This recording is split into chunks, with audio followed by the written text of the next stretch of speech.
जरा सोचो, एक कमरा है जिसमें एक आदमी बंद है। उसे चाइनीज लैंग्वेज में कुछ नहीं आता, बिल्कुल एक वर्ड भी नहीं आता।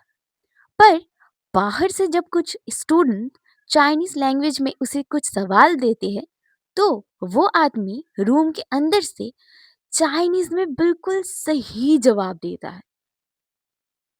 तो फिर यहाँ पर प्रश्न होता है कि क्या वो आदमी सच में चाइनीज समझता है?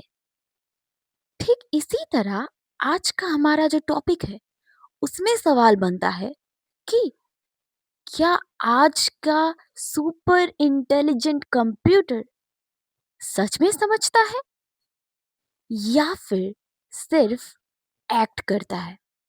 इसी सवाल पर बेस्ड है जॉन सार्ले का famous thought experiment, Chinese room argument. 1980 में फेमस फिलोसोफर जॉन सार्ले ने एक पेपर लिखा, माइंड्स, ब्रेन्स एंड प्रोग्राम्स के नाम से। इस पेपर में उन्होंने विरोध किया आर्टिफिशियल इंटेलिजेंस के स्ट्रॉन्ग क्लेम के ऊपर, यानी कि ये आइडिया कि कंप्यूटर सिर्फ काम नहीं करता बल्कि वो सोचता भी है। सार्लेट का ये कहना था कि कंप्यूटर्स कैलकुलेशंस कर सकते हैं, सिंबल्स को मैनिपुलेट कर सकते हैं, लेकिन वो मीनिंग नहीं समझ सकते। इसी बात को समझाने के लिए उन्होंने दिया चाइनीज रूम का एग्जाम्पल। अब एक्सपेरिमेंट को ध्यान से समझिए।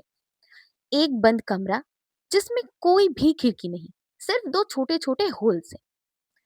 उसमें बैठा आदमी बिल्कुल भी चाइनीज नहीं जानता, लेकिन उसके पास एक इंग्लिश रूल बुक अब होता क्या है कि एक होल्स में से बाहर से कुछ चाइनीज में लिखे हुए सवाल अंदर भेजे जाते हैं, लेकिन अंदर में जो आदमी बैठा है उसे तो चाइनीज नहीं आती। वो अंदर कमरे में रखा हुआ वो रूल बुक फॉलो करता है, जिसमें से उसे सिर्फ ये समझ में आता है कि कौन से सिंबल्स आने पर कौन से सिंबल्स बाहर भेजने चाहिए। इसी तरह वो आदमी उन सिंबल्स को समझकर दूसरे होल से बाहर उन सवालों के जवाब भेजता है। और गेस व्हाट, वो जवाब बिल्कुल सही होते हैं, जबकि उस आदमी को तो ये तक भी नहीं पता कि वो सवाल हिस्ट्री के हैं, फिलोसॉफी के हैं, जियोग्राफी के हैं या फिर कुछ और उलट सुलट कुछ भी है। सवाल भी है आखिर वो। लेकिन बाहर खड़े स्टूडेंट्स को तो यही लग रहा होगा कि वाओ, कमरे के अंदर जरूर कोई चाइनीज लैंग्वेज जाने वाला मास्टर बैठा होगा, क्योंकि सारे सवालों का जवाब तो बिल्कुल सही आ रहे हैं। लेकिन कमरे के अंदर बैठा हुआ आदमी तो कुछ भी नहीं जानता। सार्ले का कहना है कि कंप्यूटर्स भी बिल्कुल उसी आदमी की तरह है। कंप्यूटर्स के पास प्रोग्राम होते हैं। प्रोग्राम सिर्फ सिंबल्स के साथ काम करते हैं।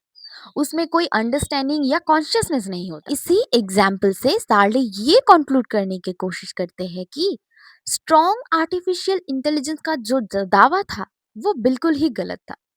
यानी कि कंप्यूटर्स प्रोग्रामेबल तो होते हैं, लेकिन वो सोच नहीं सकते। सिर्फ प्रोग्रामेबल होने से ही तो उनके पास माइंड नहीं आ जाता या फिर वो कॉन्शियसनेस नहीं पैदा होता। यहीं पर एक बहुत इंपॉर्टेंट बात है, कंप्यूटर थर्ड पर्सन पर्सपेक्टिव से काम करता है। बाहर से देखने पर कंप्यूटर को इंटेलिजेंट समझ बैठते हैं, लेकिन इंसान फर्स्ट पर्सन पर्सपेक्टिव से समझता है।